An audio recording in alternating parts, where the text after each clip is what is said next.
नमस्कार दोस्तों, मेरा नाम है गौरव और मैं स्वागत करता हूं आपको मेरे YouTube चैनल पे। दोस्तों, आज की इस वीडियो में आपसे बात करने वाला हूं ब्लॉकचेन टेक्नोलॉजी के बारे में। डिटेल में बात करेंगे कि ब्लॉकचेन टेक्नोलॉजी है क्या, ये काम कैसे करती है। तो चलिए शुरू करते हैं। सबसे पहले बात करते हैं ब्लॉकचेन टेक्नोलॉजी के बारे में। ब्लॉकचेन है क्या?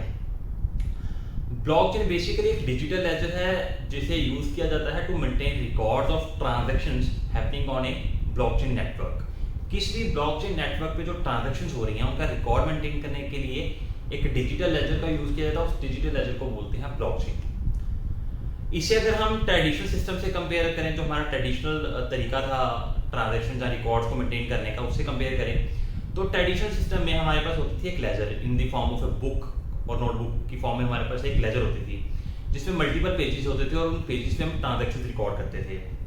फॉर एग्जांपल, हमने किस डेट को क्या ट्रांजैक्शन की, कितने साल की, कितने अमाउंट की, कितने क्वांटिटी की, कितनी वैल्यू की ट्रांजैक्शन की है, वो हम पेजेस पे रिकॉर्ड करते थे। इन ट्रांजैक्शंस के अलावा लेजर्स के उन पेजेस पे ओपनिंग बैलेंस और क्लोजिंग बैलेंस भी आता था, जिसे समरी बोलते हैं। पूरे पेज पे जितनी भी ट्रांजैक्शंस हुई उसकी समरी नीचे आती थी। मान लीजिए फॉर एग्जांपल हम स्टॉक मेंटेन कर रहे हैं, स्टॉक की लेजर है हमारे पास, तो हम रिकॉर्ड करेंगे कि कितना स्टॉक हमने खरीदा, कितना हमने बेचा, डिफरेंट डेट्स को हमारे पास कितना स्टॉक आया, कितना हमने सेल किया, और लास्ट में हमारे पास बैलेंस बचता था कि क्लोजिंग बैलेंस हमारे पास कितना है, और यही क्लोजिंग बैलेंस हमारा अगले पेज पे जाता था एज ओपनिंग बैलेंस। ठीक है। अब ब्लॉकचेन में क्या होता है कि जो पेजेस थे उन्हें ब्लॉक्स ने रिप्लेस कर दिया है। जितनी भी हमारी ट्रांजैक्शन इन्फॉर्मेशन है, जो भी ट्रांजैक्शन था, वो पेजेस के बजाय ब्लॉक्स में स्टोर होंगी, और वहां पे जो ओपनिंग बैलेंस और क्लोजिंग बैलेंस आते थे जिन्हें यूज किया जाता था पिछले पेज से डेटा लिंक करने के लिए, उन्हें रिप्लेस कर दिया हैश कोड ने। हैश कोड का मतलब होता है एक फिक्स लेंथ का अल्फा न्यूमेरिक कोड। जो भी डेटा हमारे पास पड़ा हुआ है उसे हम हैशिंग फंक्शन यूज करके हैश कोड में कन्वर्ट कर सकते हैं। इसका बेनिफिट ये है कि अगर आप किसी भी डेटा को हैशिंग यूज करके हैश कोड में कन्वर्ट करोगे, चाहे जितनी बार मर्जी हैशिंग चला लो, आपका सेम कोड जनरेट होगा। लेकिन अगर उस डेटा में से एक माइनर सा भी चेंज आया, एक छोटा सा भी चेंज आया, आपने चाहे एक कैपिटल लेटर को स्मॉल लेटर में, स्मॉल लेटर को कैपिटल लेटर में भी कन्वर्ट कर दिया, तो हैश कोड चेंज हो जाएगा। इससे नेटवर्क में जितने भी लोग बैठे होंगे उन्हें पता चल जाएगा कि डेटा में कुछ चेंज आया है, अनऑथोराइज्ड चेंज आया है, और ये डेटा वैलिड नहीं है। और दूसरा जो फीचर है हैशिंग का, हैश कोड का, वो ये है कि आप डेटा को हैश कोड में तो कन्वर्ट कर सकते हो, लेकिन हैश कोड से वापस आप डेटा रिकवर नहीं कर सकते। हैश कोड को आप डेटा में कन्वर्ट नहीं कर सकते, तो हमारा डेटा सिक्योर हो जाता है। सो समरी ये हुई कि ब्लॉकचेन में एक तो पिछले ब्लॉक का हैश कोड, एक करंट ब्लॉक का हैश कोड, और बाकी ट्रांजैक्शन स्टोर रहेंगी ब्लॉक्स में। ठीक है। और ये जैसे जैसे ब्लॉक जुड़ते जाएंगे, चेन बढ़ती जाएगी, और इसी को ब्लॉकचेन बोलते हैं। इससे पहले कि हम ये जाने कि ब्लॉकचेन काम कैसे करती है, हमारे लिए ये जानना जरूरी है कि ब्लॉकचेन की एलिमेंट्स कितनी हैं, कौन सी ऐसी एलिमेंट्स हैं जिनके बेस पे ब्लॉकचेन काम करती है। तो 4 प्राइमरी एलिमेंट्स हैं ब्लॉकचेन की। पहली है पीयर टू पीयर नेटवर्क। इसका मतलब है, पीयर्स का मतलब होता है कि बराबर, सब इक्वल है। पीयर टू पीयर नेटवर्क का मतलब हो गया एक ऐसा नेटवर्क जहां पे सब लोग बराबर हैं, कोई भी आ सकता है, कोई लिमिटेशन नहीं, और सब के सब बराबर है, ये डिसेंट्रलाइज्ड है। पीयर टू पीयर नेटवर्क पहली एलिमेंट। दूसरी एलिमेंट है क्रिप्टोग्राफी। क्रिप्टोग्राफी को अगर हम सिंपल लैंग्वेज में एक्सप्लेन करें तो इसका मतलब है किसी भी चीज को, किसी डेटा को कोडेड फॉर्म में ट्रांसफर कर देना, चेंज कर देना, सो दैट कि वो सिक्योर रहे। ठीक है। हमने हैशिंग की बात की थी पहले। Hashing is part of cryptography. इसके अलावा जब भी हम किसी भी ब्लॉकचेन नेटवर्क में रजिस्टर करेंगे खुद को, तो हमारी पब्लिक की और प्राइवेट की वहां पे रजिस्टर होगी।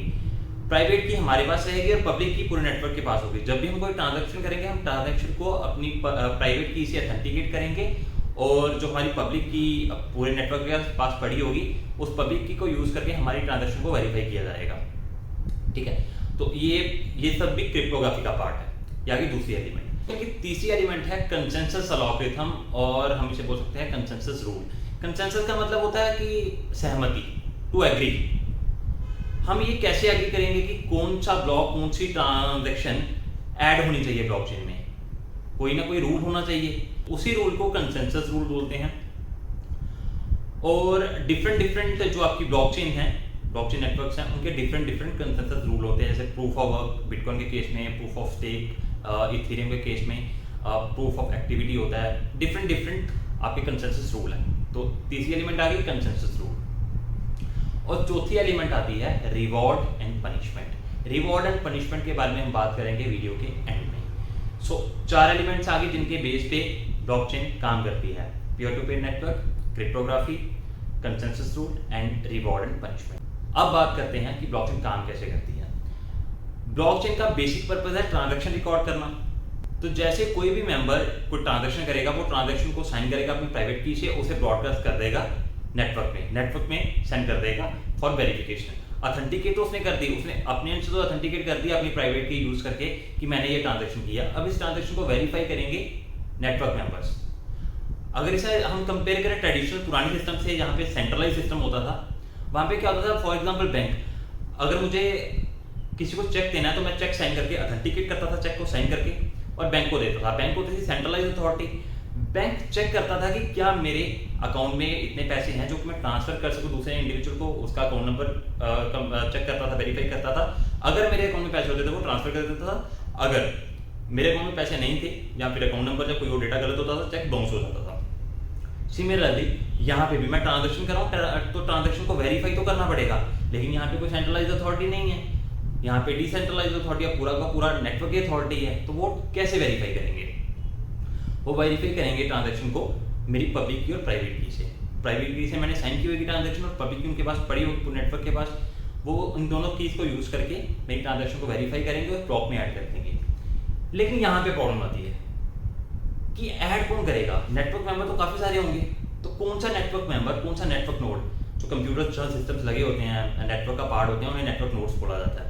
तो कौन सा नेटवर्क नोड ब्लॉकचेन में कोई भी ब्लॉक ट्रांजैक्शन ऐड करेगा, ये डिपेंड करता है कंसेंसस रूल पे, जैसे हमने पहले बात की। अब यहाँ पे होगा ये कि जितने भी नेटवर्क मेंबर्स हैं, नेटवर्क नोड्स हैं नेटवर्क में, उन्हें एक complex mathematical problem, mathematical equation, logarithm या सिंपल लैंग्वेज बोल लीजिए, एक डिफिकल्ट सा क्वेश्चन मिलेगा मैथ का सॉल्व करने के लिए। और जो भी नेटवर्क नोड जहाँ पार्टिसिपेंट सबसे पहले उस मैथमेटिकल इक्वेशन, लॉगरिथम का क्वेश्चन का आंसर ढूंढ लेगा, उसे वो राइट मिलेगा to add new block to the blockchain. और जैसे कोई भी मेंबर वो क्वेश्चन का आंसर ढूंढेगा, वो ब्लॉक क्रिएट करेगा, जनरेट करेगा और ट्रांसमिट कर देगा उसे नेटवर्क में, और बाकी जो मेंबर्स बैठे होंगे नेटवर्क में वो उसे वैलिडेट करेंगे और ब्लॉक को ऐड कर दिया जाएगा ब्लॉकचेन में, और हमारी ट्रांजैक्शन हो जाएगी कंप्लीट। लेकिन जहाँ पे एक इम्पॉर्टेंट पॉइंट है जो जिसे हमें कंसीडर करना चाहिए, वो ये है कि जो मैथमेटिकल प्रॉब्लम्स है, लॉगरिथम की हमने भी बात की है, उन्हें सॉल्व करना जो नॉर्मल कंप्यूटर्स या लैपटॉप है उनके बस की बात नहीं है। इन इक्वेशन को सॉल्व करने के लिए बड़े हाई एंड कंप्यूटिंग डिवाइसेस चाहिए होती हैं, जिनकी कंप्यूटेशन पावर बड़ी ज़्यादा हाई हो। और ऐसी कंप्यूटेशन पावर जनरेट करने के लिए, प्राप्त करने के लिए काफ़ी सारा पैसा खर्चना पड़ता है, काफ़ी हाई एंड इक्विपमेंट्स लगाने पड़ते हैं, जिनकी जो कॉस्ट है, खर्चा, वो हज़ारों लाखों डॉलर्स में रहता है। और इसके अलावा सिर्फ इन यूनिट्स की कॉस्ट नहीं रहती, इन यूनिट्स को चलाने के लिए जो इलेक्ट्रिसिटी लगती है उसकी भी कॉस्ट काफ़ी ज़्यादा रहती है। तो यहाँ पे क्वेश्चन ये आता है कि ये लोग इतना पैसा क्यों खर्चते हैं to add blocks and to verify transaction, इनको क्या फ़ायदा? अब यहाँ पे बात आएगी ब्लॉकचेन के चौथे एलिमेंट की, जो कि था रिवॉर्ड एंड पनिशमेंट। इन लोगों को ये ट्रांजैक्शन वेरीफाई करने के लिए और नए ब्लॉक ऐड करने के लिए रिवॉर्ड दिया जाएगा, इंसेंटिवाइज किया जाएगा इन द फॉर्म ऑफ क्रिप्टोकरेंसी। जिस भी ब्लॉकचेन नेटवर्क में आप काम कर रहे होंगे, उसकी जो क्रिप्टोकरेंसी होगी उसमें आपको इंसेंटिवाइज किया जाएगा, रिवॉर्ड दिया जाएगा। और इसी सारे प्रोसेस को बोलते हैं क्रिप्टोकरेंसी माइनिंग या माइनिंग ऑफ क्रिप्टोकरेंसी।